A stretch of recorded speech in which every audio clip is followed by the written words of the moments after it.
सगळं काय होतं, मला कौतुक करायचंय तुमचं, हे एवढं सगळं असताना सुद्धा थोडी थोडकी नाही तर जवळजवळ 85,000 मतं तुम्ही घेतली पाहिजे.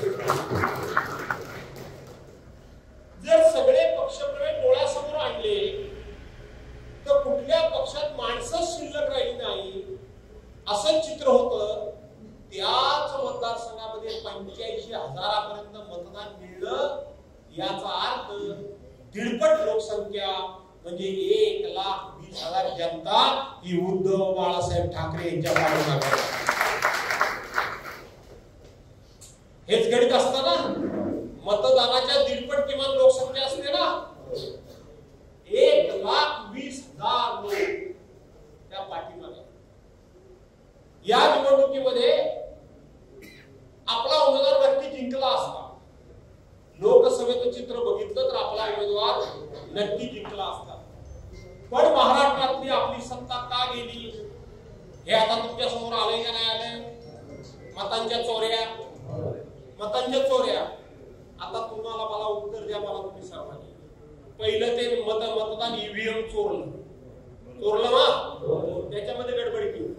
त्याच्यानंतर सुरू काय केलं की निवडून आलेले आमदार खासदारच चोरायला सुरुवात करायची. ते डायरेक्ट विकत घ्यायची.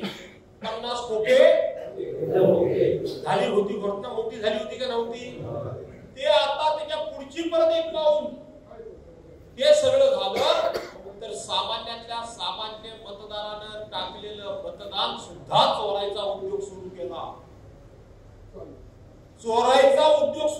सामान्यातल्या सामान्य माणसाने मतचोरी, राहुल गांधी असतील नाही आपले नेते आदित्यजी ठाकरे असतील, त्यांनी मतचोरीचे पुरावे तुमच्या समोर ठेवले ना. आता आम्हाला विचार करायची वेळ आली. काल परवापर्यंत मशीन मध्ये चोरी, त्यानंतर निवडून आलेला देणारा चोरी, अरे आता तर आम्ही टाकलेलं आमचं मत ते सुद्धा चोरी. म्हणजे ह्या चोरांचंही मजल आणि ह्या चोरांची हिंमत आपल्या घरापर्यंत चोऱ्या करण्यापर्यंत येऊन पोहोचलेली आहे. असंच म्हणायचं ना, साधा सोपा व्यवहार चोरले. आता तुम्हाला नव्हे, या महाराष्ट्रातल्या आणि देशातल्या जनतेला विचार करण्याची वेळ आली आहे की आता हे चोर पलीकडे लांब पर्यंत होते, ते आता आपल्या घरापर्यंत आले. मग अशा चोरांजवळ आपण दोस्ती करायची का? असे चोर आपल्या घराजवळ आपण ठेवायचे का? हा विचार करण्याची वेळ आलेली आहे. एखादी निवडणूक किंवा एखाद्या कुठल्याही पक्षाच्या हिताचा किंवा भवितव्याचा प्रश्नच नाहीये. हा तुमच्या माझ्या स्वतःच्या हक्काच्या मताचा, पर्यायाने माझा वैयक्तिक आता हा अडचणीचा प्रश्न निर्माण झालेला आहे. आणि म्हणून ही अडचण दूर करायची की सोडवायची ही आता ठरवण्याची वेळ आलेली आहे. आणि ती ठरवण्याची वेळ म्हणजे लोकशाही मार्गानं. हे जरी मोठे नेते आहेत, निवडणूक लागल्यानंतर देशाचे पंतप्रधान असतील, राष्ट्राचे राष्ट्रपती असतील किंवा राज्याचे मुख्यमंत्री असतील, हे मतदान केंद्रावर गेल्यानंतर त्यांना किती मतं देता येतात? प्रत्येकाला किती मतं देता येतात?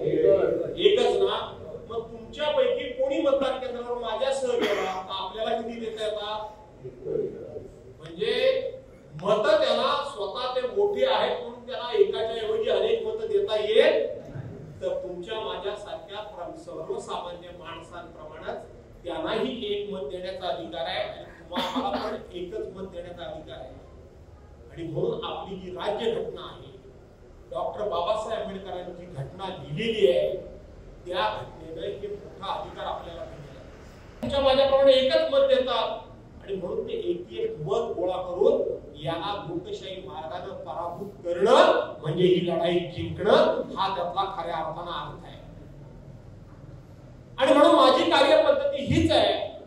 मी सर्वसाधारणपणे कितीही समोरचा माणूस पैसेवाला असला तर त्याच्या पैशाचा मी कधी विचार करत नाही. तो किती पैसे खर्च करेल म्हणून मला किती करावे लागतील अशा पद्धतीचं मी काहीही करत नाही. पण तरी सुद्धा मी जिंकतो. त्याचं कारण एक एक मत मी माझ्या पाठीशी उभं करतो म्हणून मी जिंकतो, म्हणून मी जिंकतो. आणि ते एक एक मत पाठीशी उभं कसं करायचं हे सांगण्याकरता म्हणून मी या ठिकाणी आलो.